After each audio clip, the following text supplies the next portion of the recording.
ఇంటి యజమానికి రక్షణ చేస్తారు. ప్రమాదకరమైన కాలము నడుస్తూ ఉంటుంది బయట.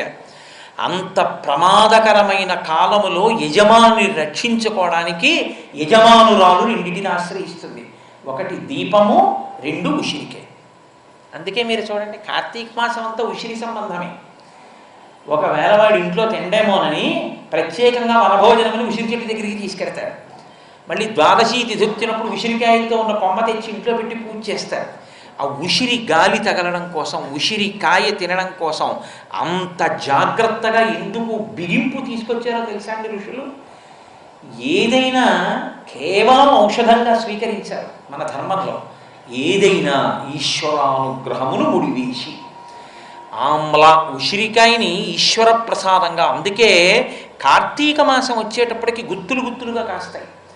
ఏ ప్రకృతి ప్రమాదకరంగా ఉంటుందో ఆ ప్రకృతి ఆ ప్రమాదాన్ని పోగొట్టుకునే వస్తువుని కూడా మీకు ఇస్తుంది. మీరు దాన్ని ఈశ్వర ప్రసాదంగా స్వీకరించారనుకోండి, అది మరింత అభ్యున్నతి హేతువై కూర్చుంటుంది. కాబట్టి కార్తీక మాసం అంతా తప్పకుండా ఉసిరికాయ పచ్చడి తింటుంటారు ఆదివారములు వినా. అలాగే కార్తీక మాసం అంతా దీపానికి ప్రాధాన్యం. ఈ దీపము పెట్టేటప్పుడు మీరు ఒక విషయాన్ని చాలా జాగ్రత్తగా జ్ఞాపకం పెట్టుకోవాలి. నువ్వు శివాష్టోత్తరం కదయా మొదలుపెట్టావని మీరు అనుకోకండి. నేనే శివాష్టోత్తరం వదిలిపెట్టాను అనుకోకండి. నేను శివాష్టోత్తరమే చెప్తున్నాను. ఎలా చెప్తున్నానో నేను ముడిసినప్పుడు మీకు అర్థమవుతుంది. దీపం కార్తీక మాసంలో పెడితే కేవలం అది దీపము అని నమస్కారం చెయ్యకూడదు, ఒక మాట చెప్పి నమస్కారం చేయాలి. దామోదరం ఆవాహయామి అన్నారు. అంటే దామోదరా నీవు ఈ దీపమునందు ప్రవేశించు, లేదా ఉమాసహిత త్రయంబకం ఆవాహయామి అన్నారు.